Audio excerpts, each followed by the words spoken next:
It did seem like at the end of the day the conversation was in favor of Elsiop, but we know that that doesn't matter. You want 80-20s versus Mohamed Light. And Lucas on the other side of it, you saw how well he pulled things together in that Game 3 against Grieco with that Golden Knight freeze NATO at the very end. Just beautiful, beautiful stuff. And here we go. Momo comes out. Looks like they could both be running lava. Yeah, I mean, we see Mohamed Light shake his head, or nod his head, and then stare directly into Lucas's eyes. It could be the case, both players. Skeleton Dragons, Gob Cage from Lucas, Gob Cage, and Lava from Mo. I can guarantee you Mo is running Lava. Yeah, well, yeah, it's a good call, AC, as it is on the board.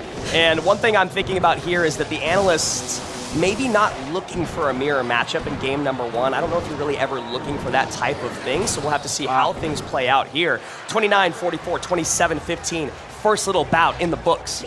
Yeah, Arrow's always a very important card in Lava mirror matches, so we're gonna have to see what the final cards for Mohamed Light are.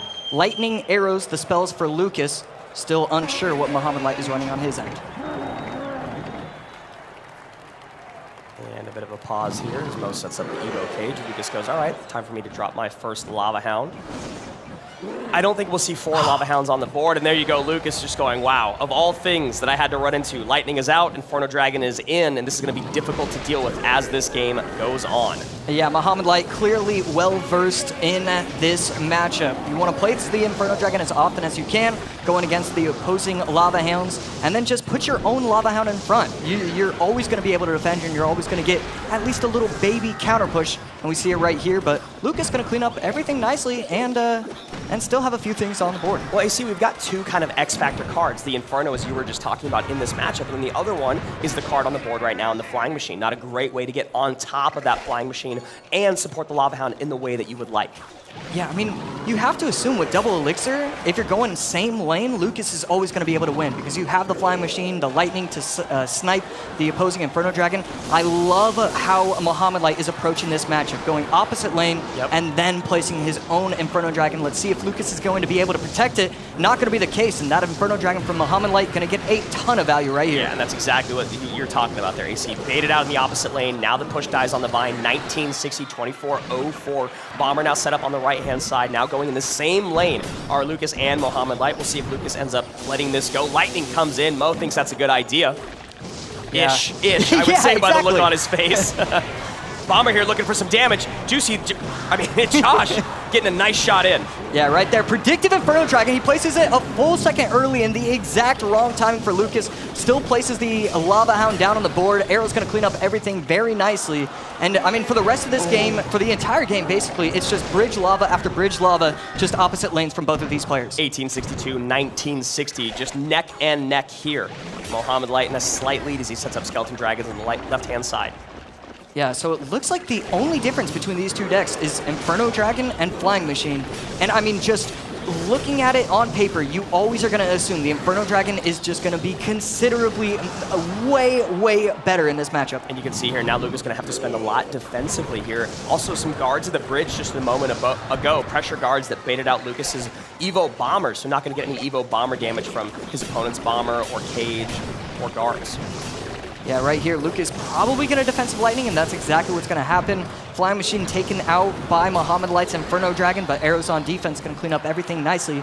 Mo Light now taking the lead by 250 HP. Yeah, using the lava to kite, Mo with a little bit of a smile there. That lava just a hair closer than I think it needed to be, though. Takes a lot more HP off. I think it was one more tile to the left, it still would have kited and maybe not taken as much damage. Yeah, I really think that's going to be the case, too, and that is a great Lightning from Lucas. Going to take out the Inferno Dragon entirely. Lightning coming down on offense for Mohamed But no Light. arrows for defense there, AC.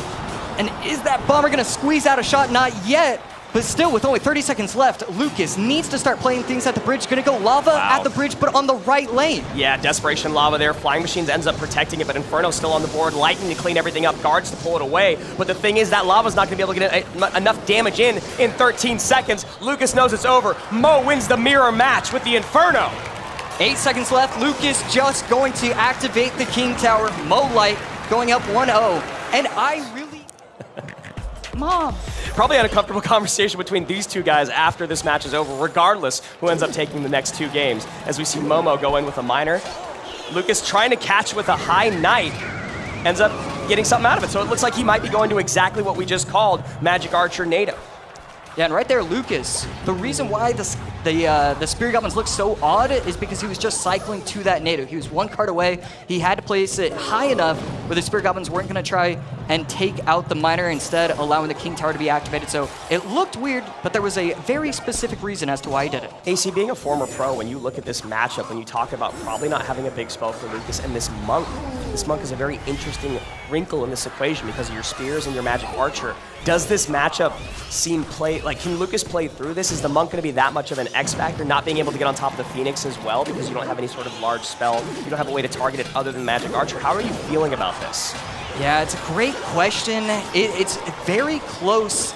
I mean, really, if you play it perfectly, the reason why all these pros love these minor Knight, Magic Archer decks is because you can win against anything. It doesn't matter what the matchup is. If you get them in the wrong cycle, if you cycle correctly, the Ice Spirit gets enough value, you can always win a matchup. But I mean, going against MOHAMED Light with the Monk, you know he's always going to be one step ahead. You try and NATO the Monk where it goes back to your same side of the arena, so that way you can't have the Crown Tower aggro get on top of it. You know he's just already thinking that. The NATO back! The NATO back, Knight comes down, gets on top of tower, Monk distracted by the bomb tower, 21-49, 25-65, goes for the catch of the bridge. Lucas knows he got. Look, Momo may not like the damage he just took, but he doesn't forget that he's still a world champion. Man, the love between these two players, it's so exciting to see firsthand. Yeah. I mean, Lucas just smiling immedially. It is, with these top pro players, you know, you're gonna try and predict like 6 different times, and even if you only get one, you know you won that. Yeah, exactly, and I love to see it here. Magic Archer at the bridge, pulls back the Phoenix. Mo ready though with the Ice Spirit Skellies. I mean, this is absolutely brilliant gameplay from Mo. Problem is, AC, he's focusing so much at the bridge that Lucas is getting a ton of damage down low. So while it might look like brilliant defensive gameplay from Mo, Lucas is doing a really good job baiting things out. Yeah, so far this Monk has not really been that much of a problem. Lucas, a tenth of a second too late. And that Magic Archer gets taken out, as well as the Spirit Gobs. MOHAMED Light going to town on this tower. Wow, and Lucas making a few misplays here, having to use cards that he does not want to defend. Ends up getting the Phoenix on tower, has to use the bomb tower defensively up high, can't get on top of the Miner, 18-49, 17-39. Lucas still in the lead here in game number 2 with just under 2 minutes remaining. Knight to protect. You can never allow the Evo E-Spirit or Ice Spirit to get on top of your tower. It's just going to be too much damage. And that's a Monk and a Phoenix on the left lane. That is just one of the scariest pushes you can have, even though it's supposed to be simple to defend. Just NATO's back that Monk, making sure it doesn't cross the bridge, then gets the Knight up high. No Monk ability in, 1702, 1592. Another Miner in here from MOHAMED Light, going close to the King Tower.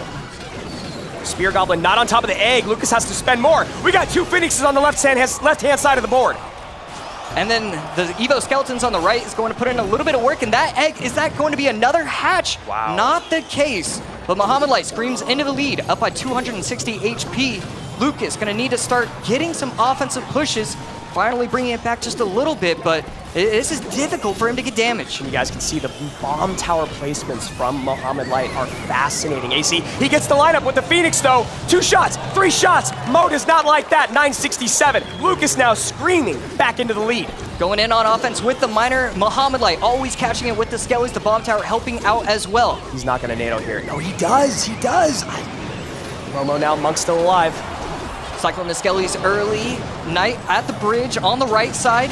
And I mean, MOHAMED Light finally gonna take the lead once again, but there's so much going on. NATO comes down, Miner on top of the tower on both sides. 851, 795, 802, 746, 744. Lucas back in the lead. Mo takes it back at 697. Pressure in. 13 seconds remain.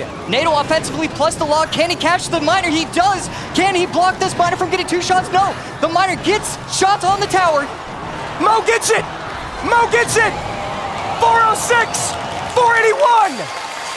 The Pharaoh stays on top.